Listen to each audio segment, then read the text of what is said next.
melawai.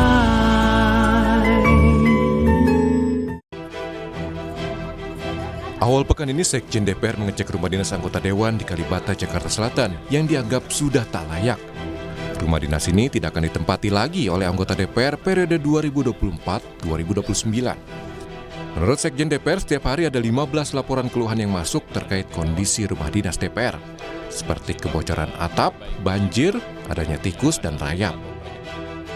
Keluhan yang utama sebenarnya di samping bocoran dan kerusakan plumbing dan juga saluran, macetnya saluran gitu ya. Hal lain lagi tambahan mungkin ini juga yang sulit diselesaikan, yaitu masalah banyaknya tikus, dan yang paling parah adalah berkaitan dengan rayap, kerusakan-kerusakan di bangunan di isi bangunan yang isinya dari kayu pasti rusak dalam waktu jangka tertentu. Meski pihak Sekjen DPR belum menetapkan besaran tunjangan perumahan, namun diperkirakan setiap anggota DPR akan menerima tunjangan 30 hingga 50 juta rupiah setiap bulannya. Dengan demikian, setiap anggota DPR akan menerima 360 hingga 600 juta rupiah setiap tahunnya. Lalu apa tanggapan anggota DPR? Anggota DPR fraksi Nasdem Ahmad Sahroni menilai rumah dinas sudah tidak layak, yang perawatannya lebih mahal dibandingkan dengan uang tunjangan yang diberikan. Dengan pengeluaran yang dikasih per bulan, dengan perawatan yang dilakukan oleh Kesekjenan DPR, dilakukan kepada rumah dinas di Kalibata misalnya contoh, itu bahkan bisa 3-4 kali lipat mahalnya daripada harus menggantikan uang.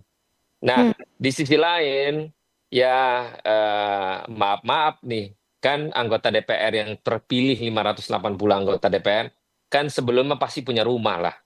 Ya, lebih baik manfaatkan yang ada, kalaupun yang di daerah tinggal di Jakarta misalnya, kan masih banyak fasilitas rumah sewaan atau kontrakan yang mumpuni untuk dia tinggal di areal Jakarta. Sementara itu, Ketua DPR Puan Maharani tak bicara soal besaran tunjangan atau fasilitas rumah dinas. Tapi Puan bilang tunjangan itu adalah hak bagi anggota Dewan. Puan tekankan anggota DPR dapat memfasilitasi konstituen dari Dapil saat berkunjung ke Jakarta. Sebagai anggota kan, setiap anggota itu kan mempunyai juga